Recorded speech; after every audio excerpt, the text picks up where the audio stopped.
Welcome back, Truth Seeker. Sorry to everybody who lost on the Bengals, but hopefully you took my advice if you were watching the live stream and took OBJ for the first touchdown of the game. It was written in his birthday, and again, it was a nice payout. I think it saved a lot of people's night. A lot of people in the community still came out ahead because they took the OBJ player prop.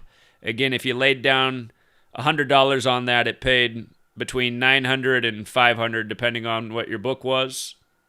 But again, the reason it made so much sense for OBJ to get that first touchdown, it's Super Bowl 56. He's born on the day, leaving 56 days left in the year, November 5th. That's the same day he got traded from Cleveland to LA, just like how the Rams were in Cleveland, went to LA. And he's wearing the number 3. And again, there's a powerful connection between 3 and 56. I was pretty certain that it was going to be decided by a 3-point game. I was hoping it was going to happen in overtime. Man, it felt like it was going to overtime. And I mean, did you guys see the way that the Bengals, the poor Bengals, right? That's why their nickname's the Bungles. When are they going to give Ohio, the birthplace of American football, a Super Bowl? My God, I thought this was the year. But did you see how they did it on that final drive? I mean, they had like second and half a yard, and then they call a bomb down the field. So then it becomes third and half a yard. And then on the half a yard play, the running back literally runs right to the line, right to the first down line, and just keeps the ball tucked in. He had all day at the end of his run to just extend his arms. Would have been a first down, but he just kept it tucked to his chest. And if you noticed on that play on third, and where he could have extended for the first down, when the ref came in to spot the ball, he moved it backwards. He made the distance even further than where it actually should have been. I mean, the running back was right at the first down line, and had he extended at all, it would have been a first. But then the NFL did my new favorite gimmick. On third and half a yard, what do? A shotgun? Oh my God. It's like MLB now, man. It's the same as the shifts that don't make any sense. It's like, how are you in the major league if you can't hit through that hole the defense is giving you? Why are you going to shotgun when you're in position for like a QB sneak for a first down? But just that whole series, I mean, that's just what the NFL is now. And how about the fact that they didn't throw any flags all game? But then at the end there for the Rams, how many flags were throwing? Jalen Ramsey got away with a horrible jersey tug that broke up what could have been a first down touchdown play early in the game, no call. And then that touchy little penalty at the end to give the Rams a first down. I mean, the games are fixed. So clearly, I guess the Rams were the chosen team this year. But again, if you watch the streams, there were some things there for the Rams. And Here, before we get to Cooper Kupp's MVP, I just want you to see how interesting Cooper Kupp's MVP is. That's the big deal in this. I live here in Yakima, Washington, where he's from. So Yakima's celebrating. Everybody's on the Cooper Kupp train out here. But this is the mental note to take away. We really have to start paying attention to America's pastime baseball, because I think all these years I've been overlooking big clues. The 102nd World Series, we talked about this morning. Shout out to the person who called in about this yesterday. This was a great find. And this is what was giving me, I was having trouble, last night with this. I was like, man, this one looks scary. But the 102nd World Series, the St. Louis Cardinals defeated the Detroit Tigers, right? The St. Louis Cardinals defeat the Detroit Tigers. Of course, the Rams just came over from St. Louis. It's the year of the Tiger. The Bengals represent the Tigers. That was the 102nd World Series. This was the 102nd NFL season, concluding with Super Bowl 56. And, so that was a big clue. And St. Louis did also win the 102nd Stanley Cup. And now the Rams connected to St. Louis, as well as Cleveland. I guess that's the way Ohio's winning the Super Bowl, through the Rams that used to be there. In the first 17-game season. And again, like LeBron coming over from Cleveland and helping the Lakers win their 17th championship. But, and again, it's like, I didn't see, I don't know if they did it at the actual thing, but I didn't see the Tupac hologram in the halftime concert like they said was going to be there. But again, he was on that Art of War album, which equals 102, where he says from Cleveland to L.A. But, St. Louis got something going on with the 102, so I'm going to scratch my head about this one. What's up with St. Louis and 102? And you know what else is true to form? The city that hosts Royal Rumble or WrestleMania wins the Super Bowl over and over again. This year, Royal Rumble was at the Dome at America Center, which is in St. Louis. It was just days ago. And, the Rams win the Super Bowl. So, Cooper Kupp getting the MVP. I want you to see why this is so interesting. So, yesterday, and again, I showed you guys this morning before the game, let you make your own decision, I wanted to see the Bengals win this game yesterday. The Idaho State Bengals. That, for the record, that's what Idaho State's called. The Idaho State Bengals lost by 3 to the Eastern Washington Eagles, and that's Cooper Kupp's old college, Eastern Washington. And again, 3-point game yesterday. If you go back and look at the here, I'll just show you. You know what? Here, give me a minute to pull this up. I want you to see this. I was laughing yesterday, and I just thought, how are they doing this, man? How are they doing this? Aaron Donald, 99 on 9 in the Jupiter ritual to finish it up on the 4th and a yard shotgun call. But hold on. You got to see this from yesterday. I should have had this up already, but you got to see this with your own eyes. By the way, that Memphis Tigers over Houston yesterday, that was foreshadowed by the Young Dolph Instagram post from November 5th, the day of the Houston concert tragedy. Oh, hold on. I got to get outside of Division 1 here. Let's see. Or outside of top 25, I mean. I got to find the game yesterday. You got to see this. It's worth the wait. It's worth the wait. It's going to blow your mind if you don't already know. It blew. It's just like, I don't know how they're doing this. I do not know how they're doing. Oh, come on, man. Don't refresh on me. Why did it do that? Why am I going to commercials? What in the world? Okay, it's playing games with me now. All right, let's try this another way. We need to get to Eastern Washington, not George Washington. The VCU Rams yesterday, which is what the Rams in the NFL are named after, won with 85 points yesterday. It was the Rams' 85th season, like they gave Brady his 85th loss. Okay, this game right here, check this out. Check this out. I want you to see what happened. And this was the first ever Super Bowl on the 44th day of the year. The first 4 seed versus the first 4 seed. And look at how at halftime, the Bengals were down 9, and then they rallied and took the lead, but they ended up losing. But I just want you to see who tied up the game at 44-44, and then who also missed the shot to tie it at the end. Look at this. To tie up the game at 44-44, it's a player for the Bengals named Tariq Cool. And they're calling Joe Burrow Joe Cool, right? It's just like, what? The Bengals just happened to be playing Cooper Kupp school the day before. They got a player named Cool. I mean, like, literally, who has the last name Cool? Does anyone in the room, have you ever met anybody with the last name Cool? I mean, what? But here, Tariq Cool took the 3 to tie it at the end and missed it, too. Just like Joe Cool couldn't get it done at the end.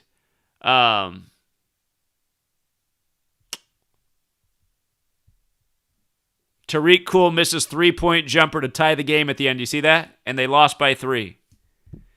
Joe Cool, with the 2-minute drill, comes up short on the super mad suspect play calling. And again, I mean, just if you weren't paying attention to the end of the game, if you were drinking tonight, if you recorded the game, just go back and watch the Bengals' possession at the end. I mean, 2nd and 1. Why bomb it down the field to nobody to make it 3rd and 1? What was the point of that? And then watch how the running back, he's right there at the line to break the plane, and he just keeps the ball tucked in the whole time. All he had to do was extend his arms as he was going down, 1st down.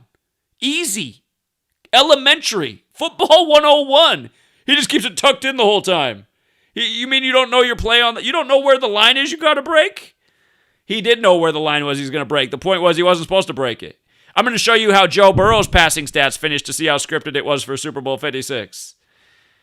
But then also just, oh my God, man, I'm so sick of the NFL. It's like the new thing when you just know it's over already. It's like, oh my God, they're going to the shotgun on 4th and short. It's just maddening. And then Cooper Kupp, man. All year, the Great White Hope Cooper Kupp. I haven't even got to him yet. But here we go. Cooper Kupp. His team beats the Bengals by 3 yesterday. Today they beat the Bengals by 3. I told my people yesterday I thought it would be a 3-point game. If you took the Bengals to cover the spread, I mean, covering the spread's not too fun. For people who don't gamble, if you bet to cover the spread, the way it works is if you bet $100 and your team covers the spread, you win $70. Well, I mean, it's still good to win. But like if you'd bet the Bengals on the money line and they won, instead of winning $70, you would have won about $160 or so. So that's a lot more fun, but it's always better to win than to lose. So that's why you can play it safe. And again, the Bengals did cover the spread. They didn't win the game. But here's the thing, too. Just the fact that they were playing Idaho State yesterday, and they're the Bengals. Idaho State equals 102 to go with the 102nd season, right?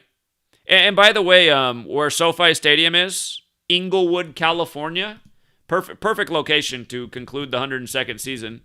Inglewood, California, 102 in that most pure cipher, the alphabetic order with the rules numerology. But here, check it out.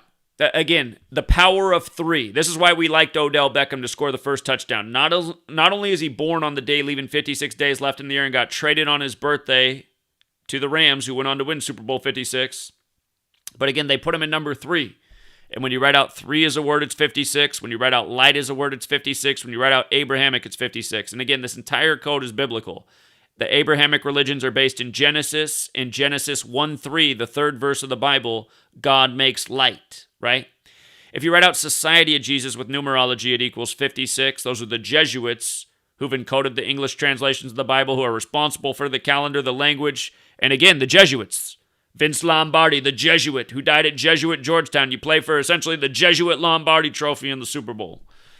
But in light of his team winning with 75, if you were paying attention tonight, there was a lot of 75. 75-yard drive for a touchdown, 75-yard drive for a touchdown. Right at the beginning of the first half, the Bengals get the 75-yard touchdown. I think it was Jalen Ramsey of the Rams who fell down on the coverage. But Cincinnati Bengals has that Gematria 75 when you use numerology. If you just use the alphabetic order, it's 156. And notice Cooper Kupp. His birthday, June 15th, written 15/6, right? So he defeats the Bengals.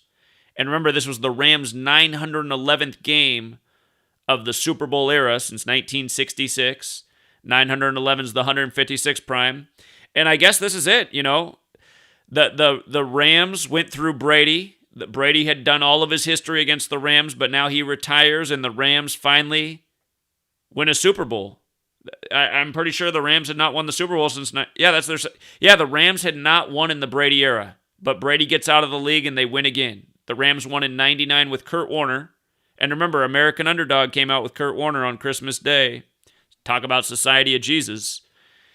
And again, Kurt Warner, number 13... Matt Stafford in his first playoff game with the Rams was on that Monday Night Football game. When you write out Monday Night Football, it equals 213, like how they've now won the Super Bowl on 2/13 in the 213 area code. But Stafford in that first game got his first playoff win. He was 0-3 with the Lions, so he became 1-3 in the playoffs, winning with LA. LA's the 13 city. Of course, they had 13 points at halftime. He beat Brady on the road in the next game, becoming 1-3 away in the playoffs for his career. Then he had the 13 unanswered points to win the game against the 49ers. And then tonight he came in against the Bengals 0-3 and became 1-3 against them. And again, Kurt Warner, number 13, the last QB to win the Super Bowl. He won Super Bowl 34 for the Rams. Stafford wins it for the Rams after just turning 34 on February 7th. Last year, when Brady won the Super Bowl in his own stadium, it was on Stafford's 33rd birthday. This year, Stafford turns 34 and wins it in his own stadium. And I mean, come on, it's just like 2 years in a row, the hosting team wins the Super Bowl. It's never happened before.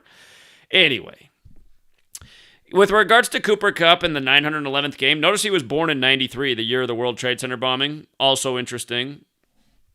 And but here's what's wild. From his June 15th birthday to February 13th, today, the day of the Super Bowl, it was his 244th day of his age. And Cooper Douglas Kupp, his full name equals 244, you see? Cooper Douglas Kupp, on the 244th day of the age, gets the MVP. And this article was published by the New York Post about how he comes from a bloodline family. He's had a number of people in his family play in the NFL. And the fact that they use bloodline's interesting, because, when you think royalty, remember royal family equals 56. Cincinnati, the Queen City, just went down. And again, you saw Odell Beckham was wearing the purple hair. That when we saw that watching the game, and I posted the live stream now that the game's over for anyone to watch. But when we saw Odell with the purple hair, I was just like, man, come on. Odell Beckham's an LSU Tiger. The oldest LSU Tiger on the field's number 77 for the Rams. Played the majority of his career at the Bengals. Played the last few years for the Rams. But the camera really followed him around at the end of the game. And that was the trick with the Tigers. We knew there were some Tigers on both sides. I knew that oldest Tiger was the Rams lineman who spent a lot of years with the Bengals. But anyway, when you think bloodlines, you think royalty. The other thing you might think of is the Illuminati, because the Illuminati was founded by 13 families, bloodlines. LA's the 13th city. And again, Stafford's in his 13th season, tossing to him. But here's the thing about the Illuminati. It was established May 1st, like 5-1. Remember, Rams is 51, Cincinnati 51.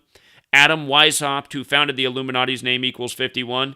But the thing is, it was established on May 1st, the day leaving 244 days left in the year, right? Isn't that interesting?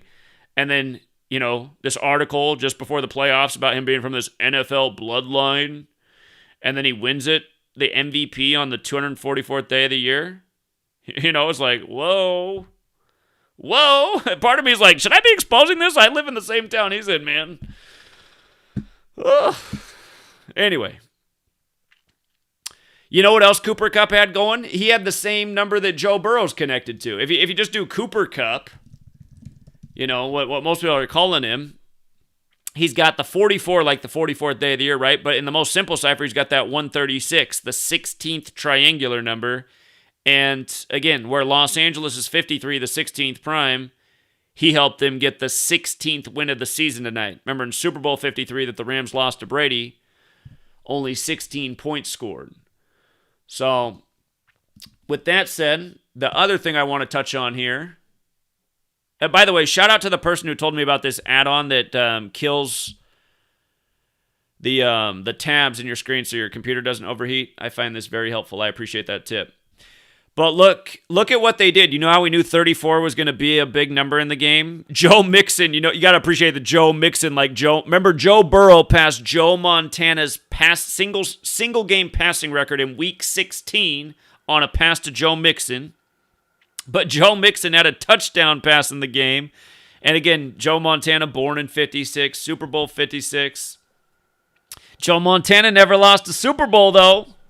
So I don't know if he can still be called Joe Cool. Joe Cool never lost any Super Bowls. But look at Joe Burrow. 263 passing yards. The 56th prime number. Again, you guys, every single year we're looking at this stuff and saying, look at how scripted it is. Look at how perfect it is.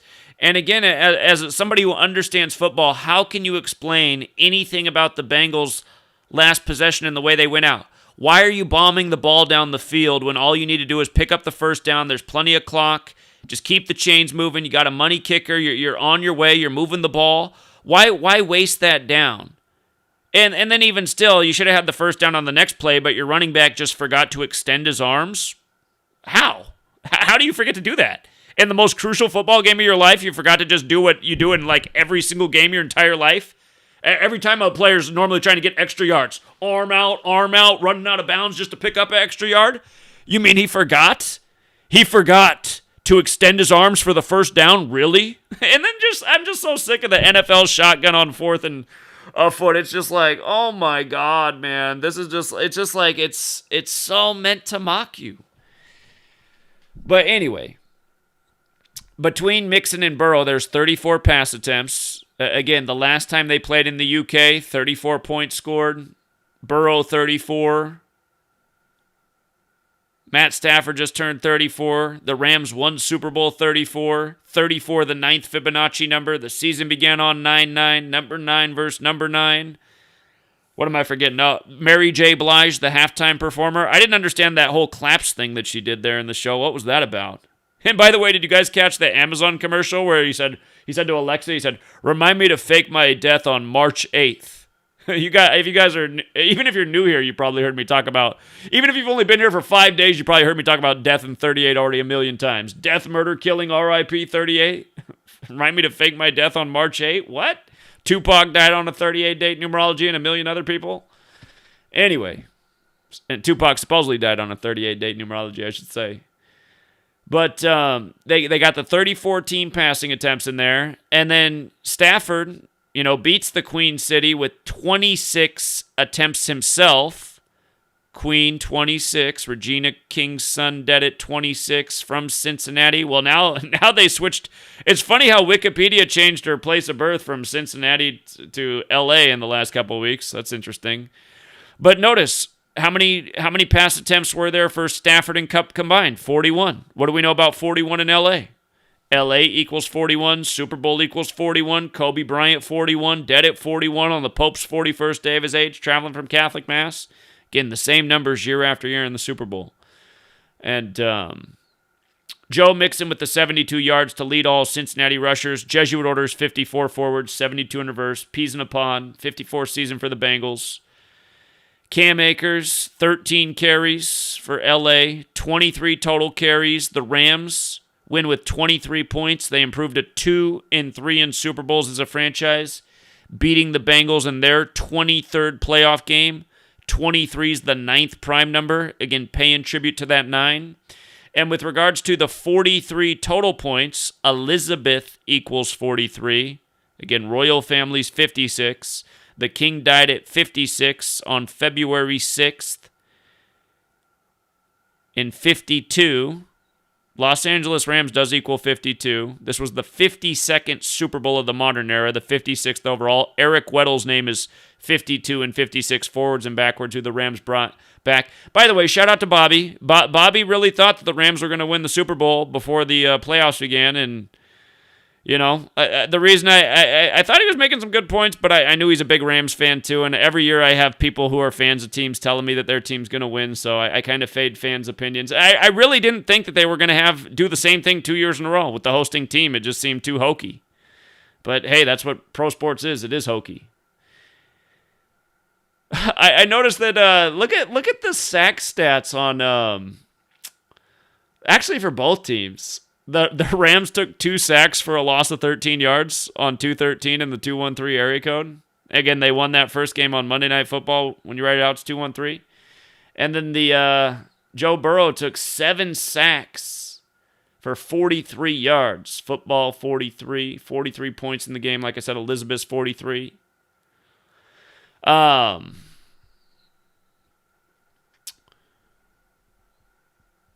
Yeah, Jamar Chase, I thought it was a good sign for Burrow, because had Burrow won, he would have got his 16th win to really become the new Joe Cool. Number 16, Joe Montana, who won 16 playoff games, including beating the Bengals in Super Bowl 16. But I thought it was a good sign that Jamar Chase, this game was 16 days from his upcoming birthday, since him and Burrow were teammates at LSU. I felt like that was a good sign. His long was a 46-yard. Of course, Joe Burrow equals 46. College teammates, 46-yard long.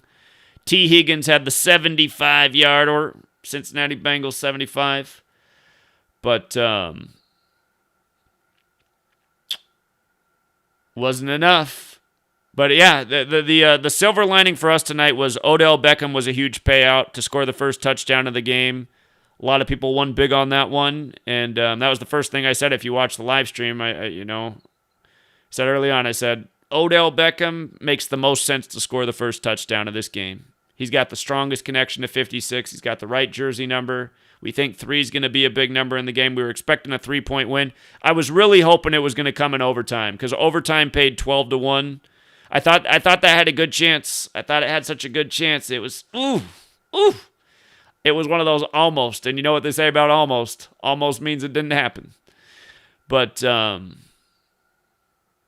yeah, Odell Beckham, did he really get hurt? Was that all part of the script? You had to love his purple hair for the royalty. LSU, purple and gold. But, again, look at the 52 yards that he had when he supposedly went out. And again, in the most pure cipher, that's a big number with the Rams. That one paid the dividends last year. When they upset the Seahawks last year in the playoffs, it was a huge 52 ritual. But Los Angeles Rams 52, 52nd Super Bowl of the modern era.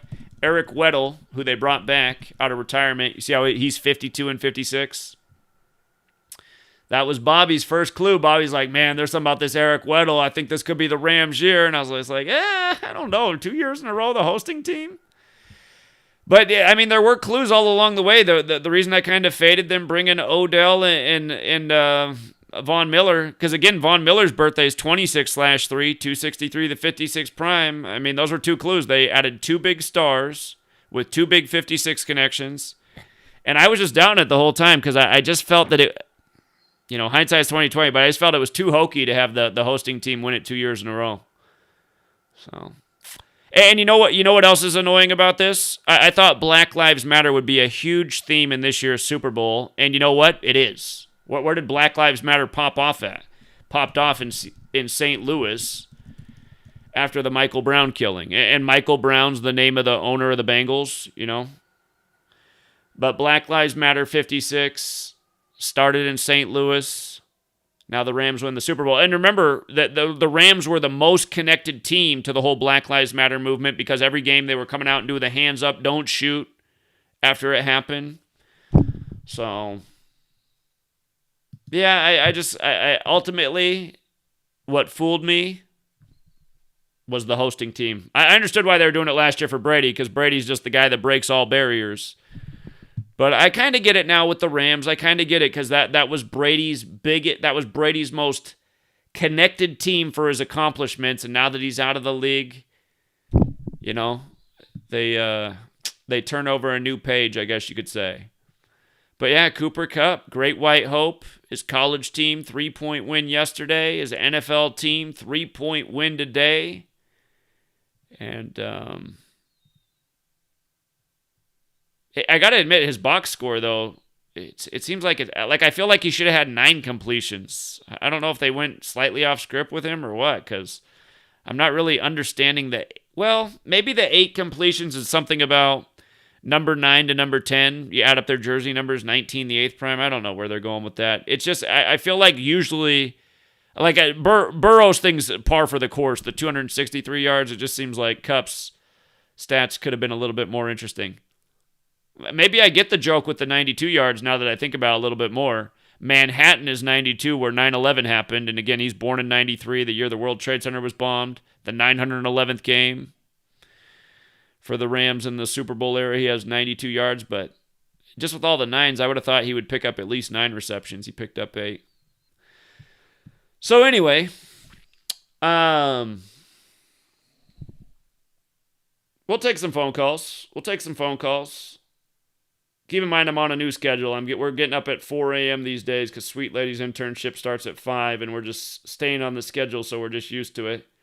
I'm for all of you guys who've been calling me at night and I haven't been picking up, I'm going to bed pretty early. Normally I'm already in bed, but hey, it's the Super Bowl night.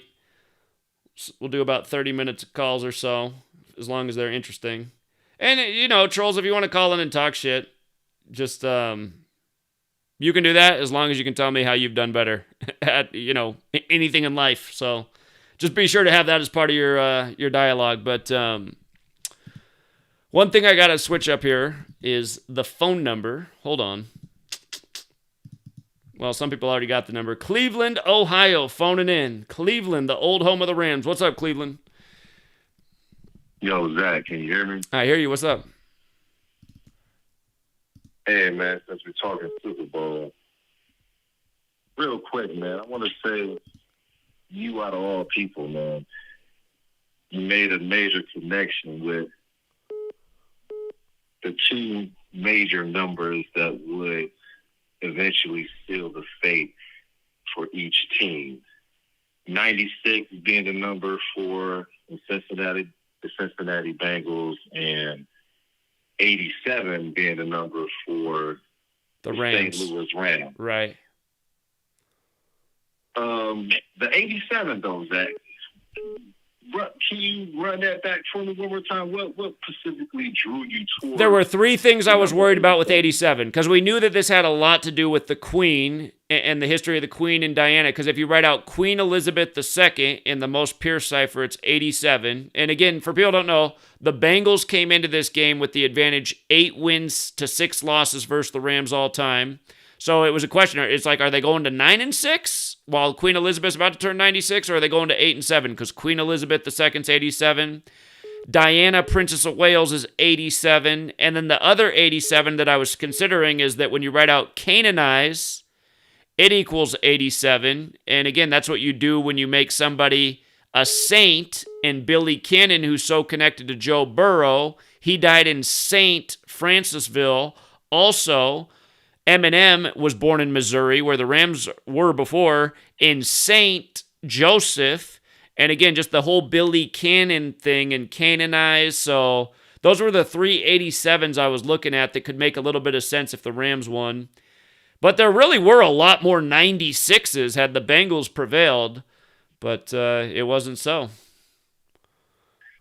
Well, this is what I want to break all that down, what you just said, Zach, because once again, you pull out all the 96s and the 87s without the use of the 13-moon calendar. Now, and the callers that know when I call in, I'm big on the 13-moon calendar.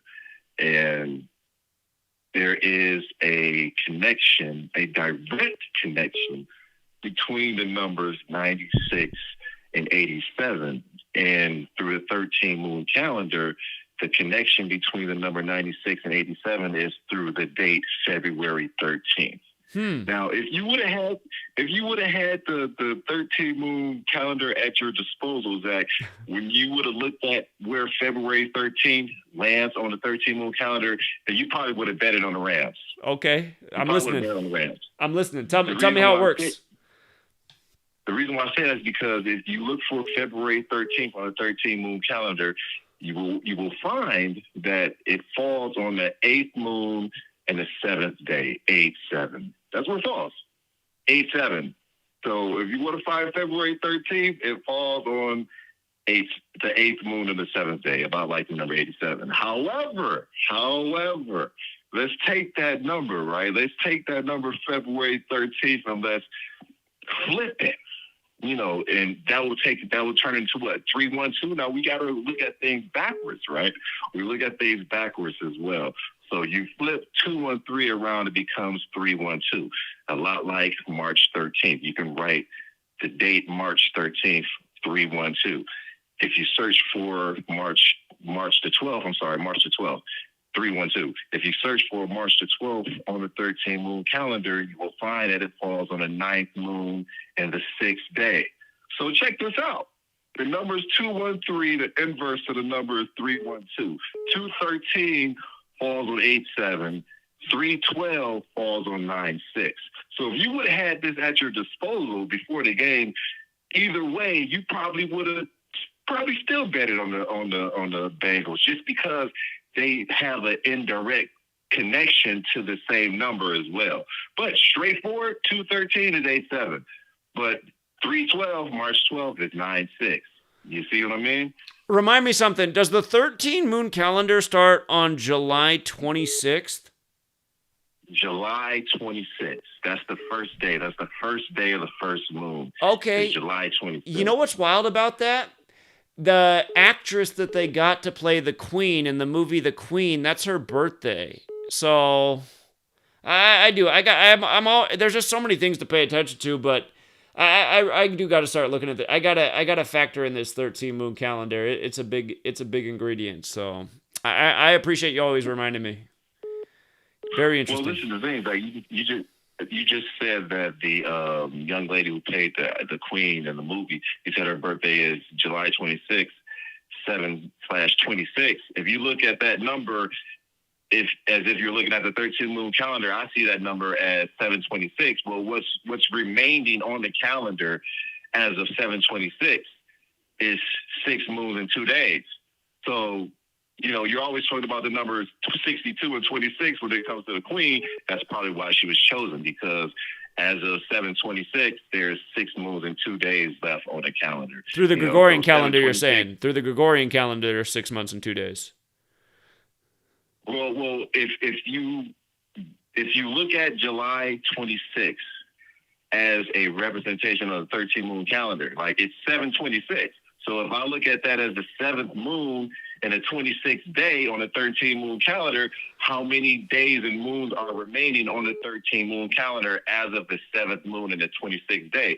There are 6 moons and 2 days left as of 7/26. If you look at that as a 13 moon calendar day, you see what I mean? So the 62 and the 26 is kind of like inbuilt in that date. That's probably why they chose her.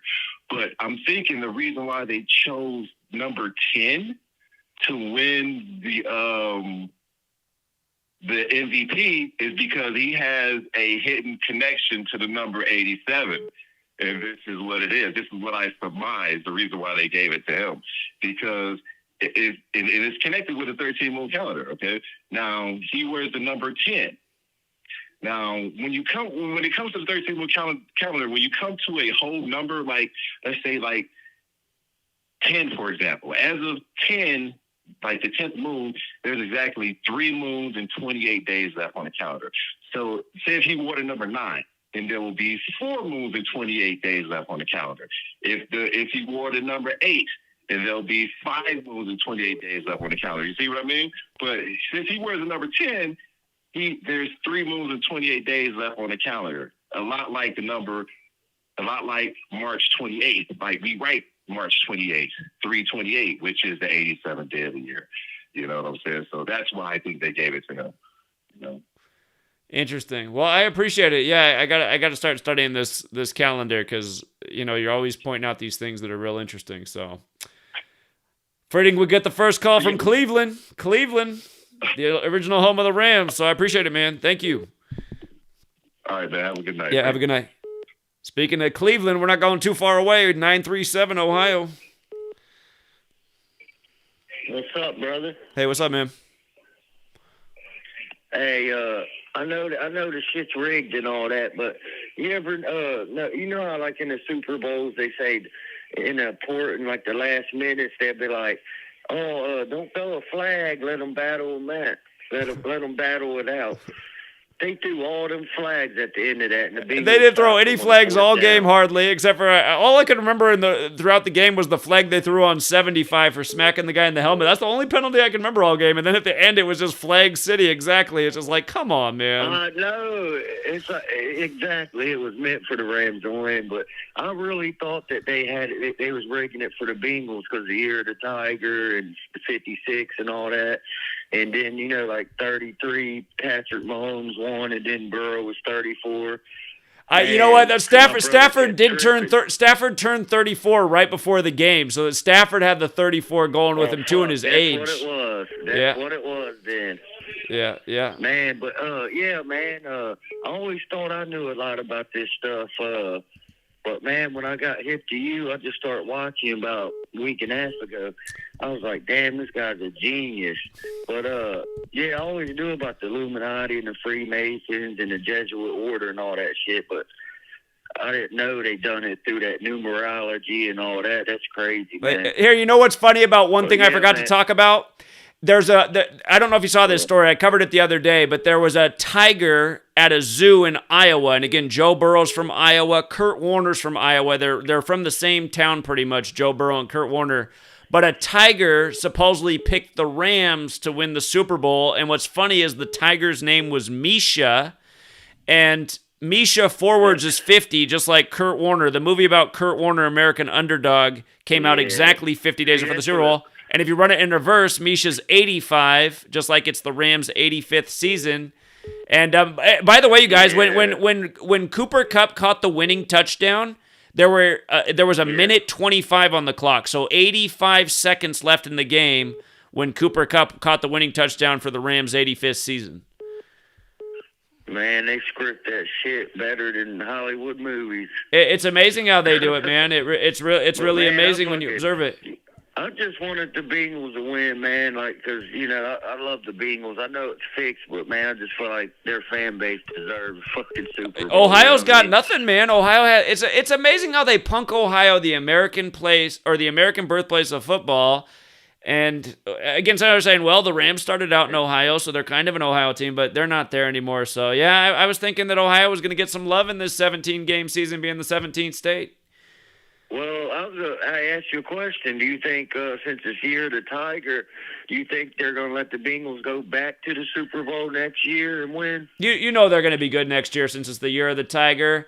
In the AFC, Yeah, though, I really do think right now, I'm throwing this out there for you guys. Again, realizing now what I've been overlooking all these years with the World Series, in the 103rd World Series, since next year's the 103rd season, Colorado, the Rockies were in that World Series. If Aaron Rodgers, again, Rodgers equals 103, Broncos 103, State Farm 103, the Super Bowl in State Farm Arena. If we see Rodgers go to the Broncos, I think he's in the Super Bowl next year. You already know.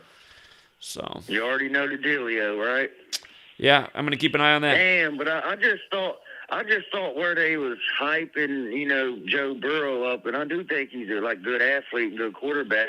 Like his accuracy be dead on, but I thought, they're hyping him up to be the next Tom Brady and Joe Montana, and I was like, man, they're gonna let him go to 6, 7 Super Bowls, probably win 4 or something, and lose 3.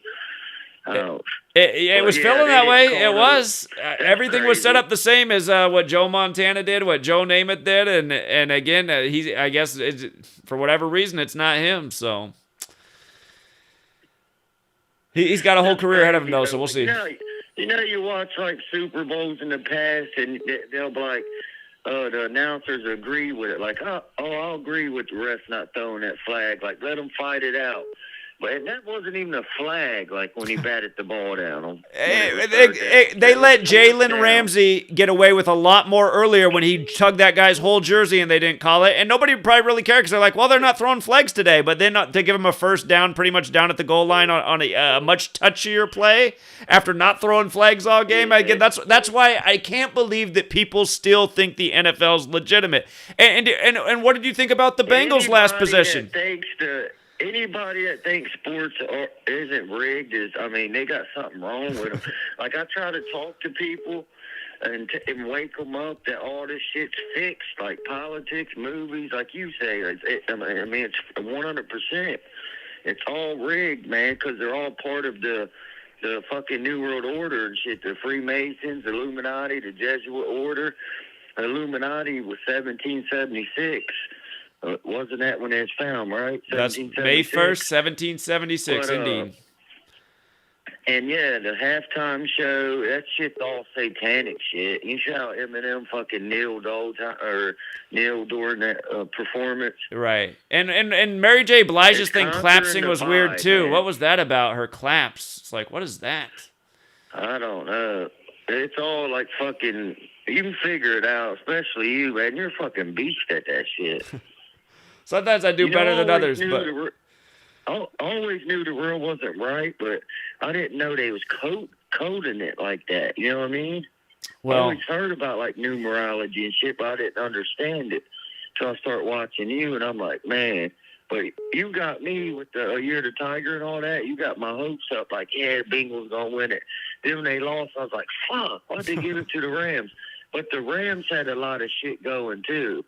Usually, when it's a Super Bowl, usually it's one team that has way more rituals to go. You know what I mean? But this year, both teams did.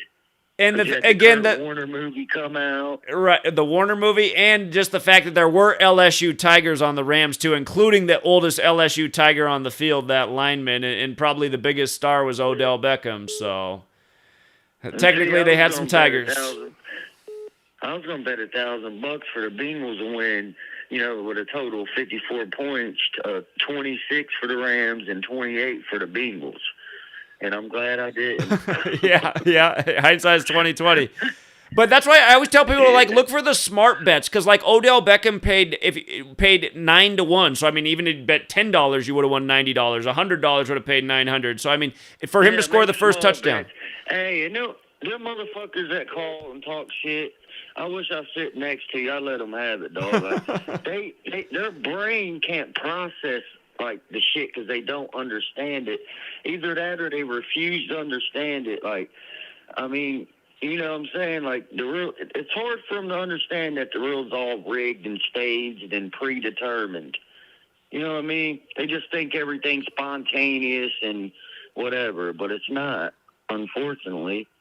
Agreed. Would it be nice, though, if all the teams, like I always said, if sports, especially football, if that shit was all spontaneous, Aaron Rodgers would probably win the Super Bowl every fucking year. He throws a nice ball, indeed, man. I mean, he throws it. Nobody can deny the way he throws the ball.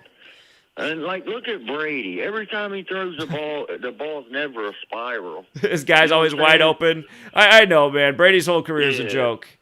So. But, yeah, man. So, do you still think they're going to try to turn Burrow into the next Brady, or... Nah.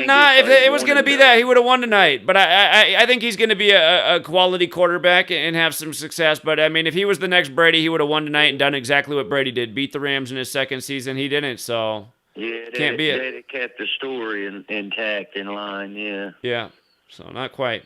But I'm sure he's going to be a great player. I mean, he did take the Bengals further than they've been in a long time. He won them their first road playoff game. So, I mean, and next year the full season isn't the year of the Tigers. So I'm sure the Bengals are a top team. And maybe that's the AFC Championship next year. You know, Broncos, Bengals could be it if Rodgers is on the Broncos.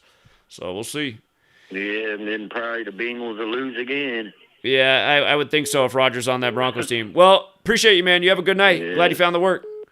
You too, bro. Take care. See you, man. I'll talk to you later. Till next time. All right, bye. 510? 510? Hello? Yeah, you're on. You got to mute the video, though. Zach, you piece of shit. You fucking Jew, man. You fucking loser. Well, how about that Odell Beckham? Hey, Odell Beckham, nice payout tonight. You didn't hit on that? Man, you didn't hit shit, you motherfucking Jew. Well, I know that I gave you guys for free in the dollar stream. Odell Beckham, first touchdown of the night. Fucking everybody up the whole year, you fucking loser, cocksucker, motherfucker. That's all you is a fucking bitch. And I'll see you in OKC because I'm a. All right, yeah, see me in OKC. See me in OKC. We'll see what's up. Okay, troll. 619. What's up, 619?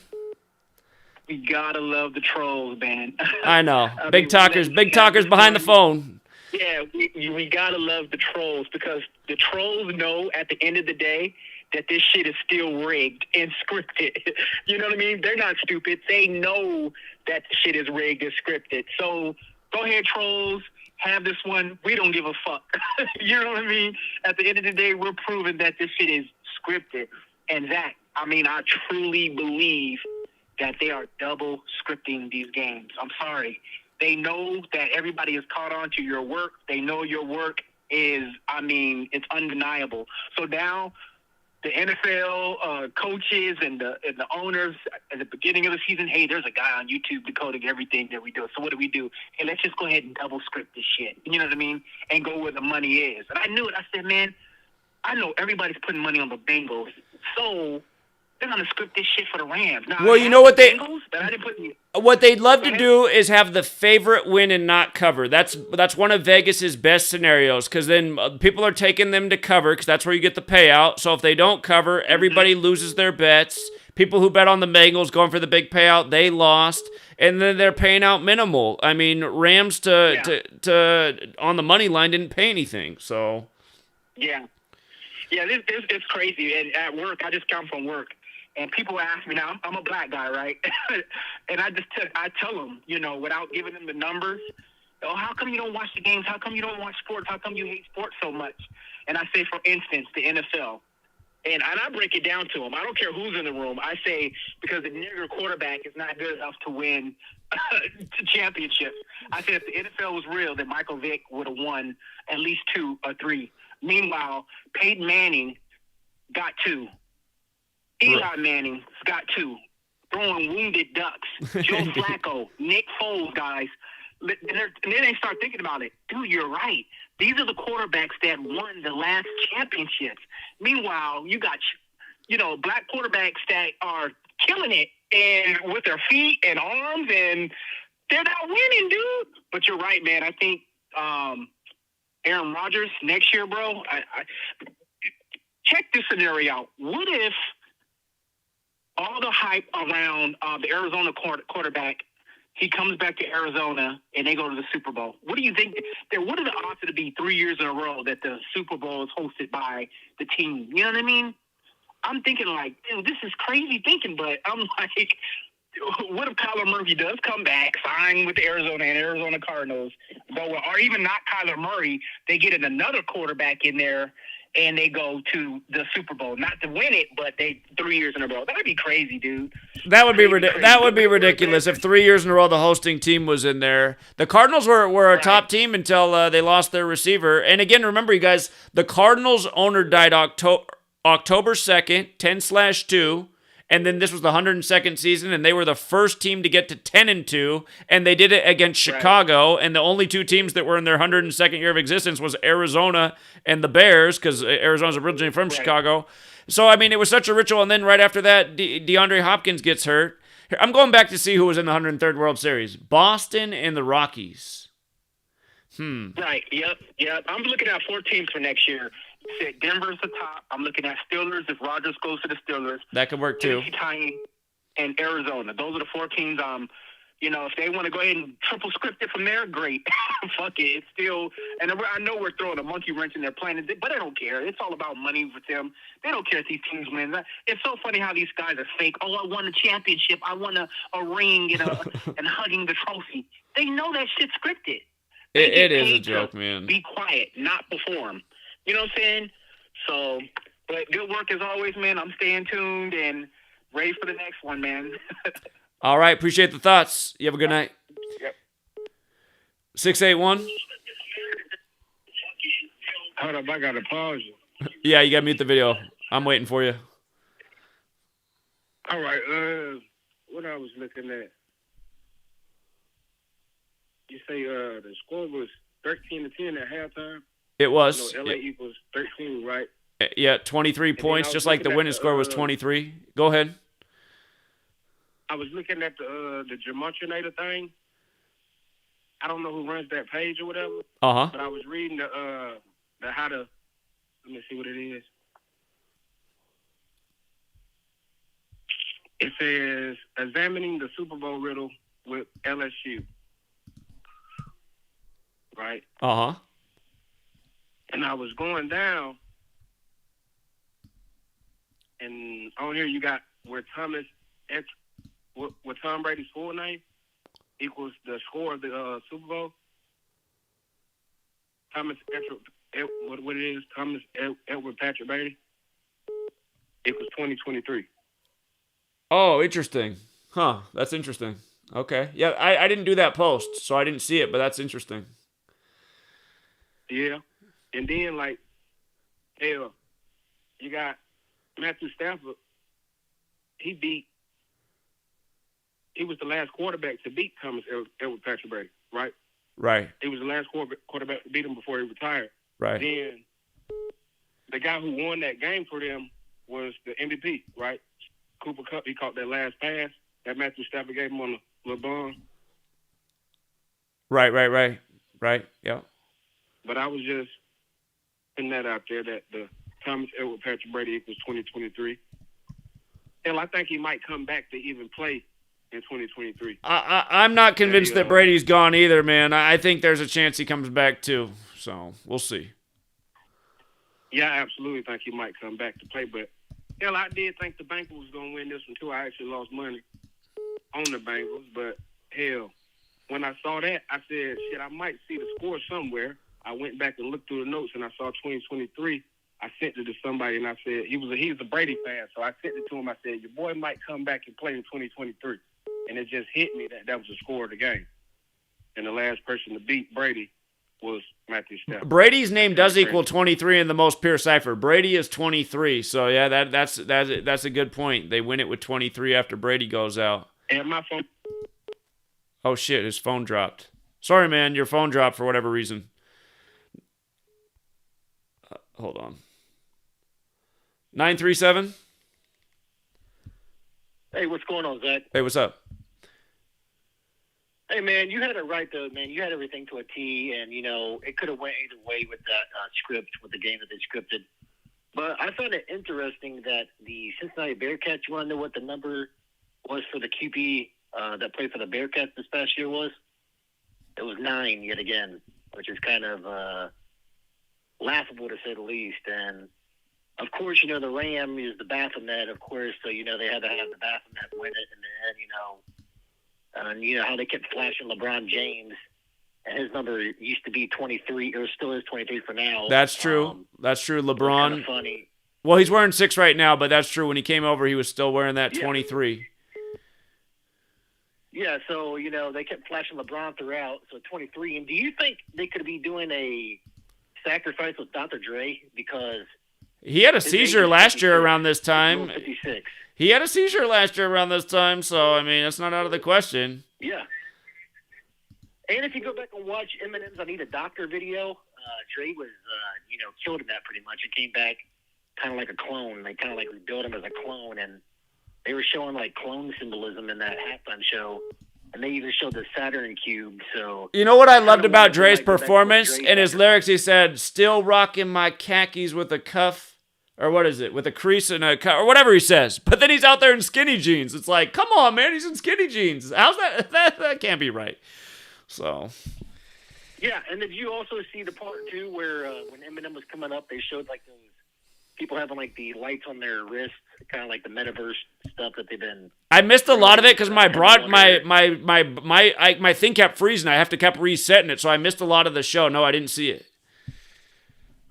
Yeah, if you go back and watch, they had, like, people on the ground, their wrists were all light up, and then they also showed the cube of Saturn in one part of it. When Kendrick Lamar was performing, they do an overhead shot of, like, the cube of Saturn with that Saturn worship, so it's laughable. And also, one last thing, February 13th, the Bengals stay at 13 and 8, and 13 and 8 as their record or something like that. But that 13 mark on February 13th, and they lose to L.A. So it's just...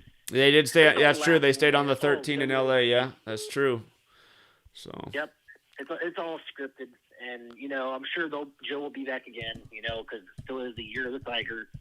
And that doesn't end until next February, so I'm sure he'll be back again. Oh, and also, one last thing. Next year's Super Bowl takes place on February 12th. And they're talking about Tom Brady can come back again. 12. So there's that 12 for you.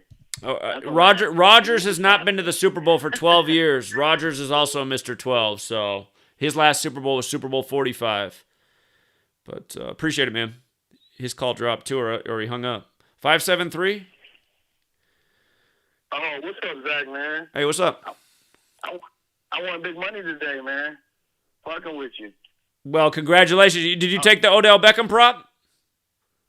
I did, so I put a connection together. I ain't heard you say it yet, but okay, so beforehand, like, we all understand the 213 and the Tupac and 213 days later, and then I didn't know it was Caesar Borgia's birthday until I heard it from you, right?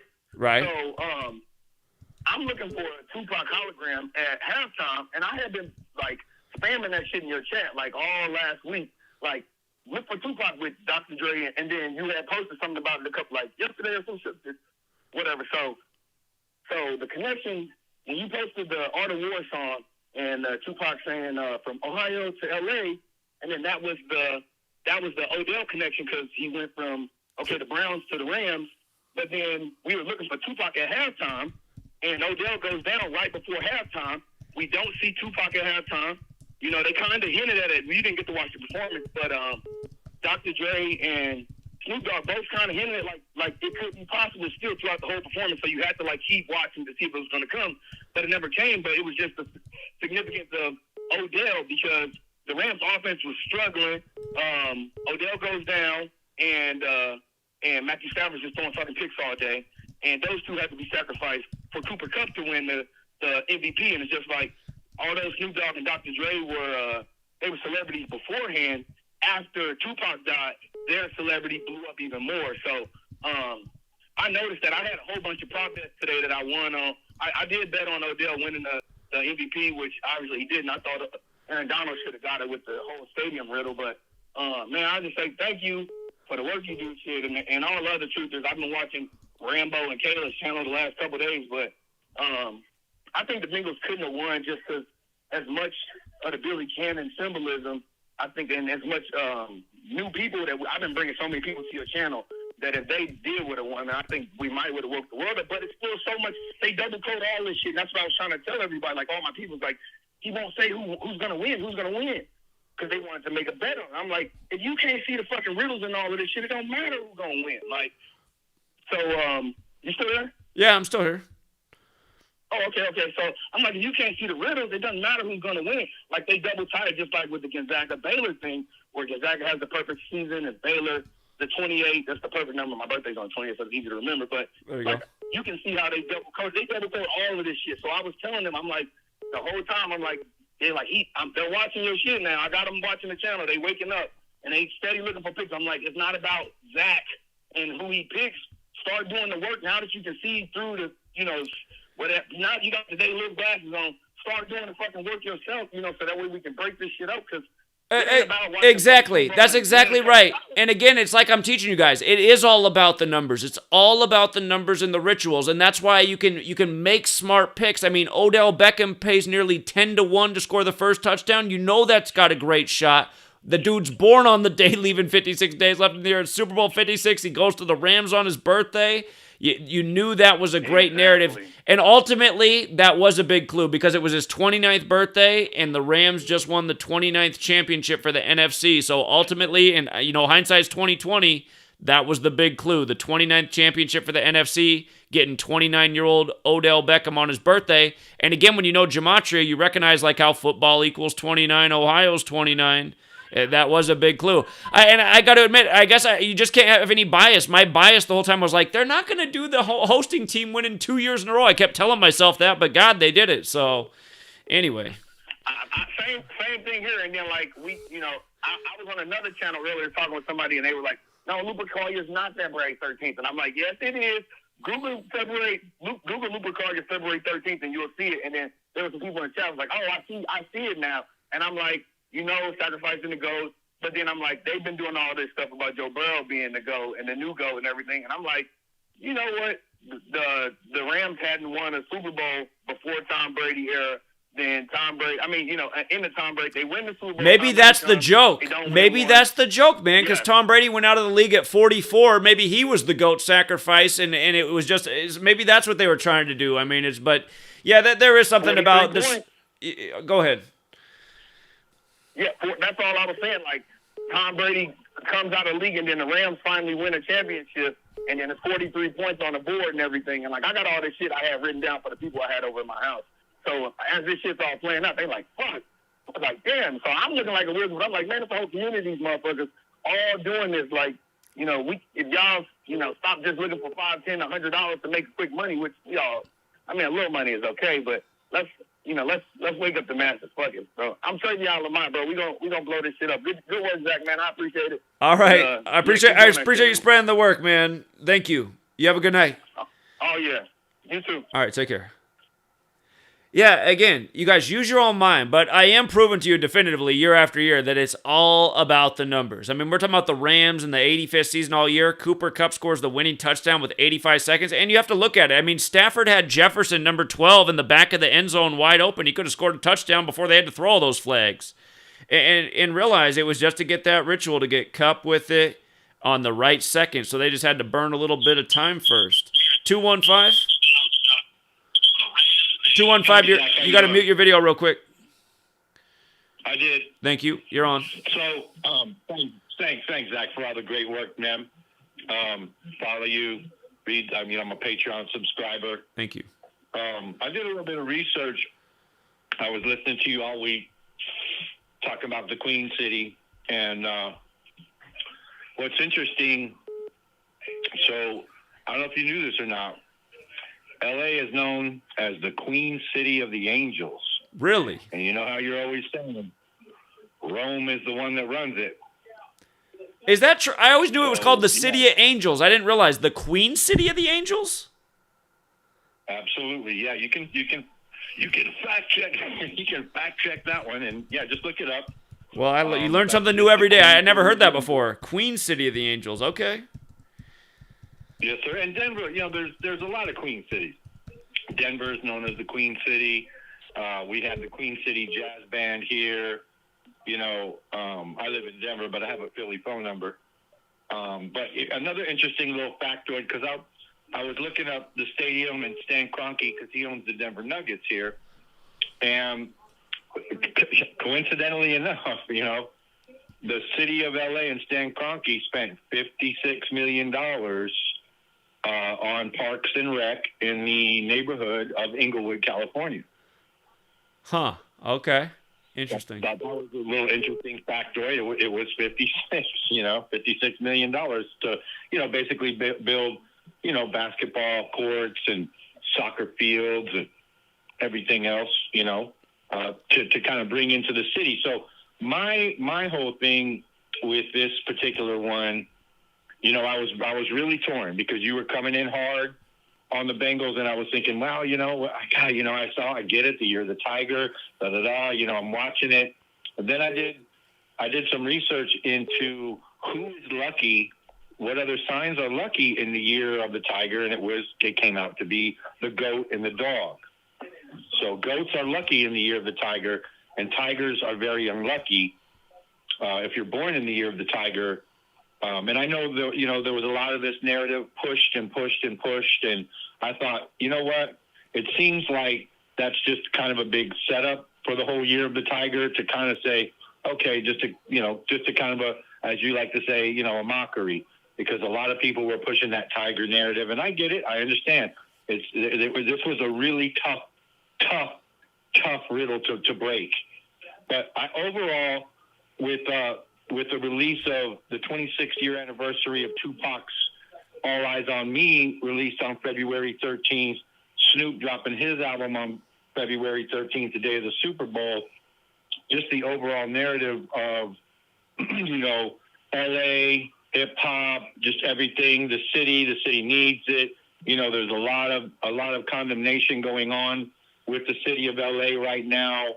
So I kind of see as the way that the narrative is kind of what I went with this year, not necessarily, the narrative that was being pushed on. Yes, and it could have gone either way. I had picked 43 overall points and 44 because Stafford equals 44, but LA equals 43. And had they not missed that extra point, it would have been 44, I believe, right? Yeah, right. I think they wanted that 23 because that's the 9th prime. It was a lot about 9, and they did become 2-3 now in Super Bowls, beating the Bengals in their 23rd playoff game. So I see the meaning of the 23, and then the whole LeBron thing too. And again, about the transition from the Queen to the King. King's 23, so that 23 makes a lot of sense, actually. Absolutely, yeah. It was interesting how it all went down, and when that missed extra point came. It was almost crushing. Like, oh man, that's that 1 point. That's that shaved point. Sure. Did he do it on purpose, or was it a true accident? Because obviously there is an element to the game that has to be played. I think it was purposeful because, again, Super Bowl 53, that was the score, 13-3, where Brady beat the Rams, and because of the miss, it made it 13-3, and it felt like such a tribute to history's past. And, of course, football also has that Gematria 133. So I think it was intentional. Right. You could have been, and what I've learned in this whole decode thing is you always have to leave your options open, and I'm sure you know that more than I do because you have a lot deeper knowledge in mathematics than I do, and that's one thing I really admire about your channel and the work that you do is your knowledge. It's your quick right off the bat knowledge of prime numbers, triangular numbers, and just the research that you can do and the way you put up your posts, man. It's just amazing. I don't know how in the world you can get all that work done that quick, man. It's amazing. It really is amazing. It's time, man. It's all I do. It's all I do. I work hard and I just stay on it, man. I put in hours and hours a day. So. Oh, I know, man. I follow your channel on the daily. I mean, I'm listening to you, a lot. And we've spoken before, several times actually. I've called in. My name's Count. And, we spoke a couple times about other things, and but I just wanted to drop that City of the Angels on you because I said, you know what? I've heard that that LA had some queen associated with it, and you might be right. This could be. I mean, if she's born in the year of the tiger and of the fire, and this is the water tiger, and with your thing saying about this is the end for the queen. Well, water puts out fire, so that could be a lot of the symbolism. And if you look at the royal family, this is also the narrative that I took, was that Rome has had a real tough time with the royal family, right? Yes, they control them, but her family in particular has had a lot of really bad luck, and it hasn't really gone well for the queen. I mean, obviously you know that. I mean, just look at Prince Andrew, look at Diana, look at her sons, your nephews, all this controversy all throughout her life, and she didn't ask for that. She was born into it. So in a certain respect, we got to, and just in my personal opinion, when you're born into that position, you can't just get out of it. You have to you have to fulfill that goal, right? That the royal family has put you there. I truly believe, she was born into that, just like you're born into the number. You know this. So anyway, that's why I went with the LA narrative overall, just based off that with the those overall narrative of hip hop LA. Sure. They really needed it. I couldn't see them bringing Dre and Kendrick and all these heavy dudes, and then you got the connection with Eminem, the Detroit, the staff. It just all made sense that they're not going to bring that to the table and let those Tigers walk out of there with that trophy. That was just my thing. And I know you played both sides, and I'm not, I know I listened to all your videos leading up to the game, and you clearly said, hey, look, there's a narrative here. You spelled it out. You laid it out. That's kind of you were feeling. And hey, we all go with the narrative sometimes, and sometimes it works, and sometimes it don't. That's just the way the chips Indeed, fall, right? So that is the way it is. That is the way it is. Well, I appreciate the heads up on the Queen City connection to Los Angeles. I'll let a few more people get in before I wrap it up, but appreciate the call, man. Thank you. Hey, Zach, man, love it, man, and I love you too, brother, man. Keep up the great work, man. Nothing but respect, okay? Appreciate that. Yeah, you have a good night. You bet. All right, take care. Peace. For the record, the people in the chat, betting on the Rams to win tonight, it was actually a better payout to take the Bengals to cover than to take the Rams on the money line, because Rams money line, you would have had to bet 100, and I don't even think you would have quite made 50. Had you taken the Bengals to cover, which they did, you would have bet 100 and made 70. So, I mean, the Rams was not the smarter bet tonight. The best bet would have been Bengals to cover in terms of the potential payouts. 406, what's up, 406? Oh, hi, Zach. It's Austin. What's up? How you doing, man? I'm good. Ignore the trolls, man. The troll, they got to see that this, they got to see that it's still rigged, who cares if you got one pick wrong?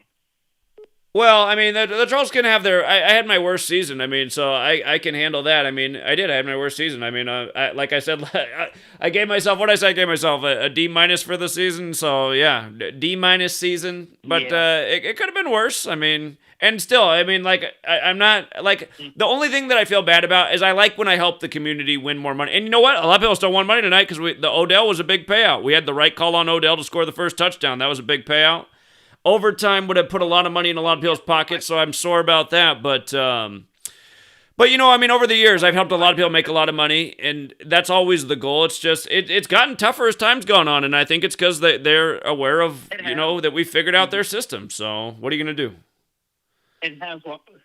I actually put $50 on that. So thanks, Zach. You mean Odell? You mean Odell? Yeah. Good one. Mm-hmm. Yeah.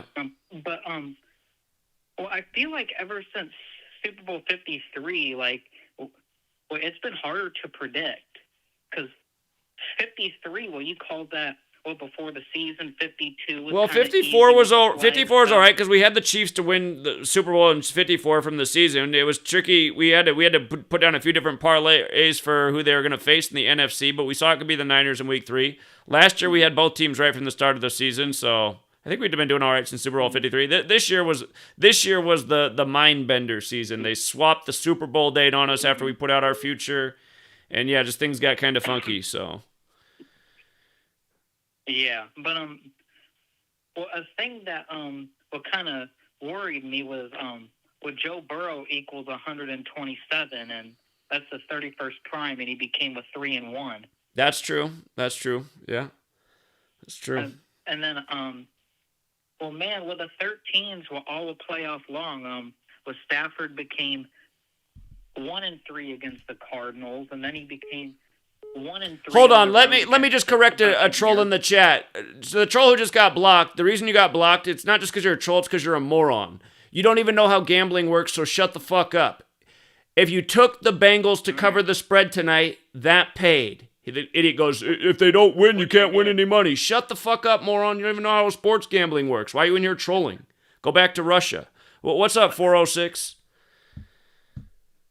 Yeah, so well, there was 13s all year long, all playoff long with Stafford. Well, he became 1-3 against the Cardinals, and then against the Buccaneers, he became 1-3 on the road, and then the 13-point comeback, and then he became 1-3 against the Bengals, I believe, right? Stafford became 1-3 against the Bengals tonight. Indeed. Well, yeah. Well, those were my two things that kind of worried me about the Bengals. But, well, again, well, they could be with double correcting these games. Yeah, I mean, what are the odds that Stafford could have picked up his 99th loss or his 90th win? And we knew it was all about Jupiter. I mean, even the ref they had on the field, Torbert, that translates to Thor. Thor is Jupiter. Again, those are the Jupiter numbers, 90 and 99. They got Stafford so that he can pick up the win or the loss. And again, they might just go where the money isn't. Again, Vegas loves the outcome of the favorite winning and not covering the spread. And that's exactly what the Rams did. That's when the casino makes the most money. Well, yeah. What was I? Well, yeah. Well, they like to fuck with people. Well, the 43 with combined points is funny. 43 to 14th prime. Yeah. Football's 43. Elizabeth is 43. Again, this has a lot to do with the Queen. Elizabeth's 43, 43 points. Football 43. My post, here's something interesting. I want to show you the post I did about, hold on.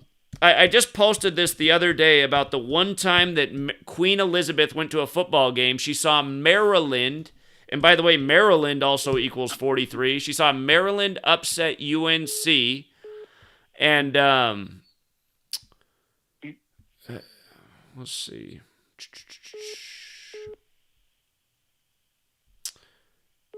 What was it? There was something I was looking at recently where it was 43 weeks. Well, the one time Queen Elizabeth went to a game, she saw Maryland upset UNC, which is named after a king, North Carolina. And again, Elizabeth and Maryland are both 43. So you got 43 points in tonight's game.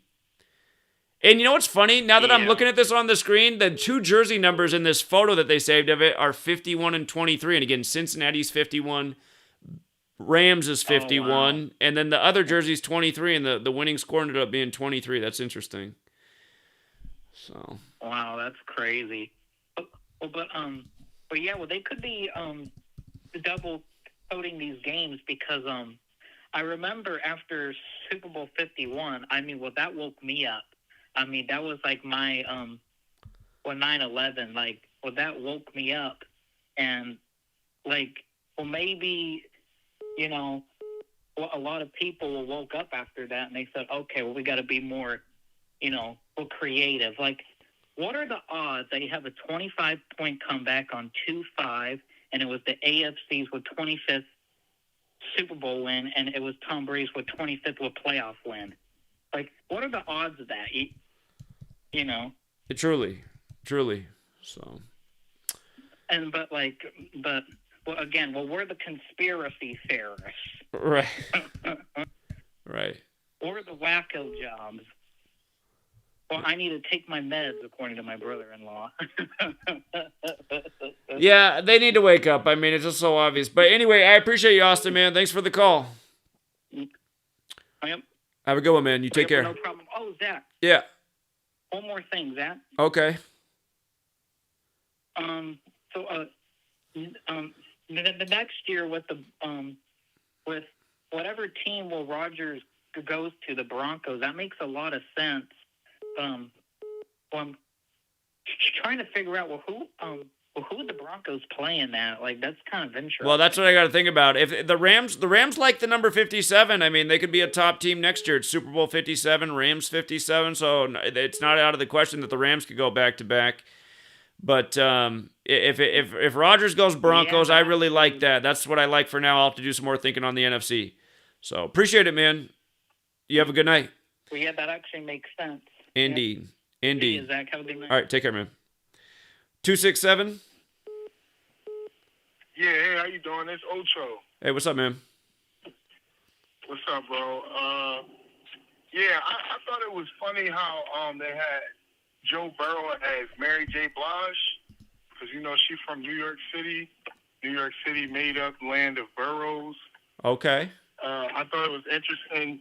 She did a commercial during the half where she was singing See You Next Year. I know you've seen that. Well, I was having a lot of trouble with my broadcast. It kept freezing, so I missed a lot of stuff. I actually didn't see that. Yeah, like there was a commercial that played where she was singing See You Next Year. I thought that was funny. I'm like, well, if they're scripting him to be like Brady, are they going to make him win and then, you know, repeat? But I think it'd be some real obvious things, like the 213 and the area code being 213 and the game actually being in the 213. Like, come on, bro. That's like real obvious. And in hindsight, you remember how the weird thing was that they scheduled one of the playoff games for Monday Night Football, and it was the Rams over the Cardinals on MLK Day? When you write out Monday Night Football, it equals 213. So that was obviously why they did that with the Rams in hindsight. Yeah, so like even with the 99, like the 99 was cool, but since they had Aaron Donald, that's why we were supposed to be like, well, the 99 is stronger for them, because they was dick riding Aaron Donald all year saying he's one of the best. They say he's the second best player. So, like, even with the scores, it was still there. It's just, like, our hopes and dreams was on, like, Burrow making us more money than the Rams could. You know well, the Rams weren't a payout. I mean, betting Rams money line, that's the only way you would have won with the Rams tonight, and that's not even worth it. I mean, if you're going to gamble, I mean, there's 20 other games in sports. I'm saying that to a lot of these idiots. Yeah. But what I'm saying is if you live betted them. So I didn't go and live bet them because I was too busy thinking Burrow had it. When the signs was there, they made the score 20-13, and they had the score 13-3. Like, all of those things was really signs for you to be like, yo, the Rams going to pull this out. They sold it well, though. They had Stafford throw 2 picks. Right. That's just retarded. Right. And did you notice they had Burrow kneel the ball at the half? Like, come on, bro. That made me think that they were so, like, comfortable where they were. You know what I'm saying? It was 13-10. They're going into the half down, and he nails it. I'm just thinking, like, I just thought that was weird. Like, all of those things made me feel like the bet wasn't safe. You want to know what I did have, though? You know I'm Ocho. So you already know I had T. Higgins going off the way he did. There you go. I'm just so mad I didn't put all my fucking hens in that basket. Sure. You know what I'm saying? Well, truly, though, that's never the wise thing to do. I mean, in hindsight, it feels that way, but it's never good to put all your eggs in one basket. So I played with that money line. So, Zach, I appreciate everything you're doing. These niggas be talking that dumb shit because they're retarded. And I appreciate what you're doing, because if I never met what you're doing, then I wouldn't have known to take T. Higgins today while they're throwing Chad Johnson all in my face. It made so much sense why they were throwing him in my face. You know, it was 27 days from his birthday today. yeah, indeed, and again, it factored in with it being the Rams. Factored in with it being the Rams' 85th season too. That and then Cooper Kupp with the winning touchdown with 85 seconds left. So. Yes, sir. And 8 plus 5 is what? 13. There you go. It's Indeed. that simple sometimes, bro. We gotta keep. We getting better, even though it's getting harder. we are getting better, so we can't even get discouraged. Like, Exactly. we got this shit, bro. Exactly. So all we gotta do is keep linking up. And, like, fuck the sports. We got to really, like, start moving. You know what I'm saying? It's 2022. It's about to be 2023 and 2024 and all this more bullshit coming. Indeed. More bullshit coming. Indeed. I love your attitude, man. I got problems with bills, bro. I'm going through a lot of shit. My little brother just got killed last month. I'm going through a lot of shit, and I kind of needed this. And then this shit didn't work out. It's just like, it just show you how they're designed to make you go through all this turmoil. How you designed to stay down, how it's designed to keep us all beefing. Even when we win or somebody wins, the other half of people lost. So now we beefing amongst each other on the people who had the right team and then the people who had the wrong team. People laughing at us, and they supposed to be in our community. And y'all laughing because y'all got a negative 200, right? So it's just crazy. So we got a lot of work to do, Zach. It's Ocho, by the way. Indeed. Well, I appreciate you, Ocho, and I'm sorry about your brother, man. I'm sorry to hear that about your brother. I appreciate that, but you know, everything happens for a reason, and I tried to teach him a lot of stuff, and he wasn't catching on.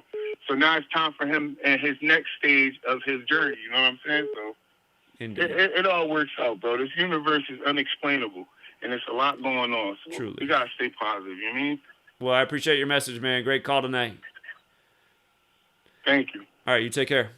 Thanks for all your work, too, man. I'll be back. Always welcome. All right, you have a good night. You too. 805. Zach, I have just so much to say. First of all, thank you for everything you've done for me, especially with that Odell pick. Very, very clutch. But I had a friend who didn't go for that. He bet $50 on the Bengals to win when I told him specifically to hedge on the Rams.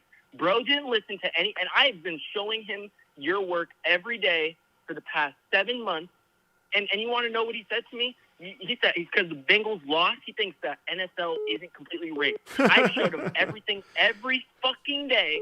Sorry, I'm just very frustrated. I've been waiting to listen, but I've been trying to tell bro every fucking day that what's going on. You come out here every day putting hours of work in, numbers on every fucking topic they come to. I showed them when you went to Washington, when you went to Richmond, and nobody was on the fucking. I showed them the 2-2-2 with Desmond Baines, and how is that? How is that? Like, that can't be a coincidence. That can't, like, how could you think the NFL, because you lost in the Super Bowl, you didn't listen to what I said? Like, it's just ridiculous that people on the fence still don't believe. It's like, what? I don't get it. Well, it's intelligence, man. You gave him intelligent ideas. He didn't take them, and now he's going to a stupid idea. Oh, well, the NFL must not be rigged. It's like, fucking A, man. It's so obviously fucking rigged. You got to be blind. So absolutely unbelievable, Zach. I show him every day. I promise you, I do every fucking day. And you know what's crazy? Just last Tuesday, he finally watched one of your videos, right? And he's kind of open-minded. That's why I show him in the first place. I see the potential, and I can see how he can be beneficial at helping me win some bets using Gematria, obviously. And it's just insane. And that's how they know they got us. They know they got us because people are on the fence. Even the people that watch your shit still don't think it's all coincidence. It's unbelievable.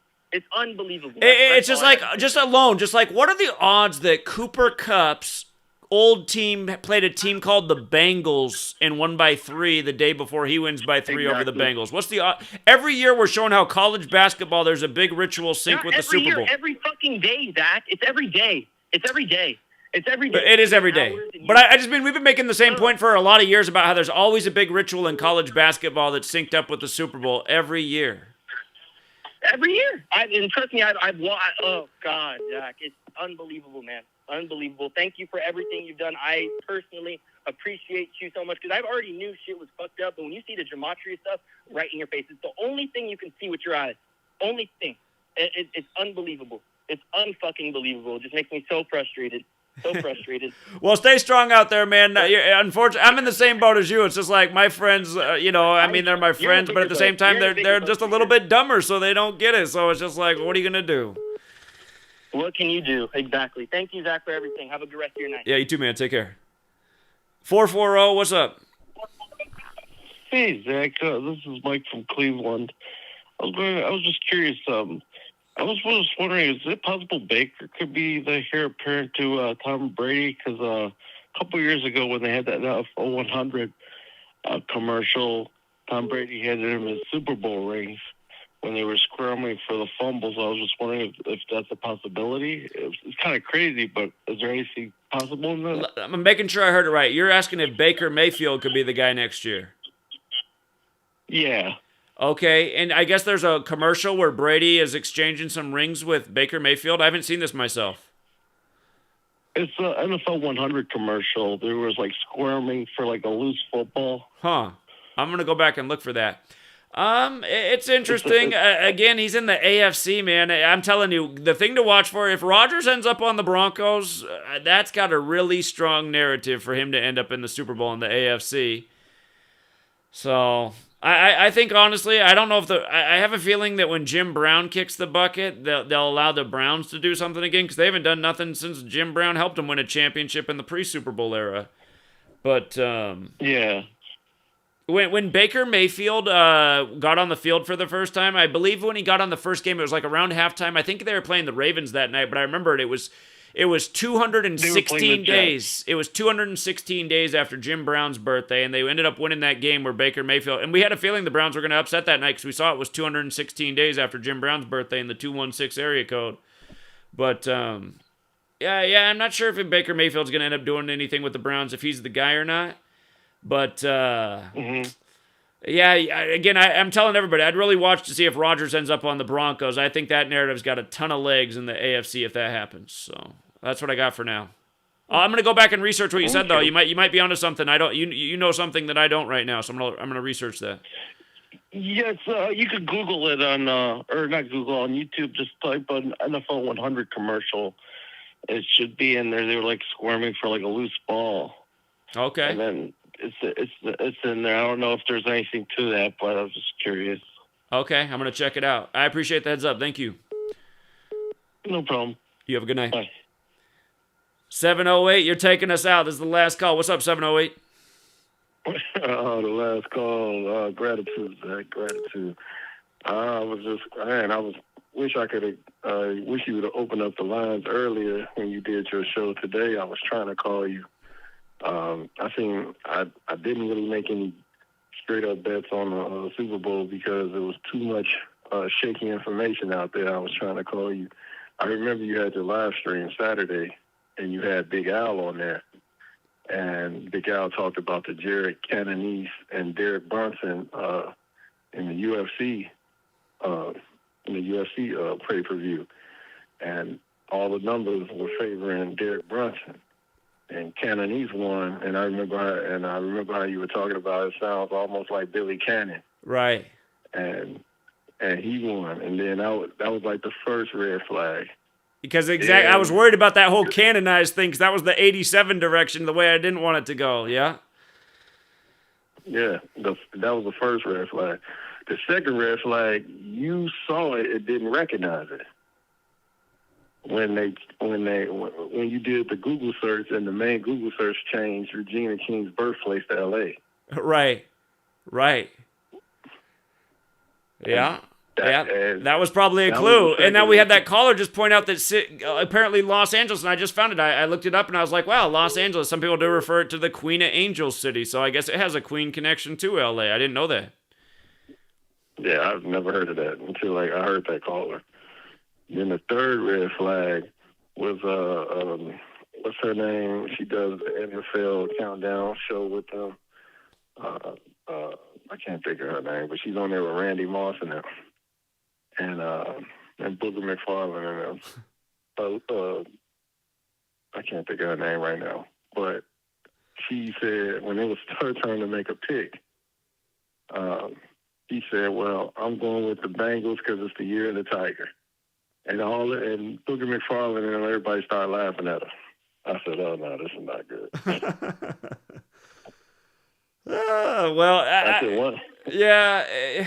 It's interesting. So, what worried me is what we found out yesterday about the 102nd World Series. That had me hurting because I was like, man, St. Louis over the Tigers in the 102nd World Series. What are the odds of that?